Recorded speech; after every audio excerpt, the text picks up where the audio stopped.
ইতিহাস ইতিহাস নয়া ইতিহাস।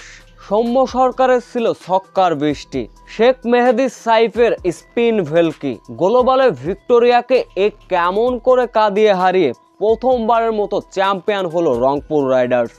বিস্তারিত জানতে ভিডিওটি না টেনে সম্পূর্ণ দেখার অনুরোধ রইল। নয়া ইতিহাস গড়ার লক্ষ্য। বাংলাদেশের কোনো ফ্রাঞ্চাইজি দল এই প্রথমবারের মতো বিদেশের লিগের ফাইনাল শিরোপা জয়ের হাতছানি।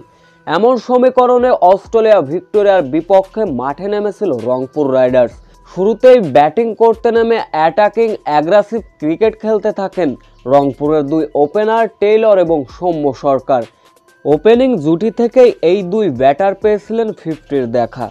অবশেষে অবিচ্ছিন্ন ইনিংসটি থামে 124 রানে। টেইলর ফিরলেন 64 রানে। 33 বলে 50-র দেখা পেলেন সৌম্য সরকার। রীতিমতো ব্যাটিং তাণ্ডব চালিয়েছিলেন সৌম্য সরকার। শেষ পর্যন্ত সৌম্য সরকারের 54 বলে 86 রানে ইনিংসে ভর করে ভিক্টোরিয়াকে 179 রানের লক্ষ্যমাত্রা ছুড়ে দিয়েছিল রংপুর রাইডার্স। জবাবে বোলিং করতে নেমে হারমিত সিং এর স্পিন জাদু। 65 থেকে 79 রান। ভিক্টোরিয়ার 4 টপ অর্ডার ফিরে গেলেন। এরপরে ধুঁকছিল ভিক্টোরিয়া। তবে মাঝখানে ক্লার্কি রীতিমতো ব্যাটিং তাণ্ডব চালালেন। তবে শেষ রক্ষা হয়নি। 40 রানে তিনিও প্যাভিলিয়নে ফিরলেন। এরপরে 7 উইকেট হারিয়ে 14 ওভারে টেনে টুনে 100 রান পার করেছিল ভিক্টোরিয়া।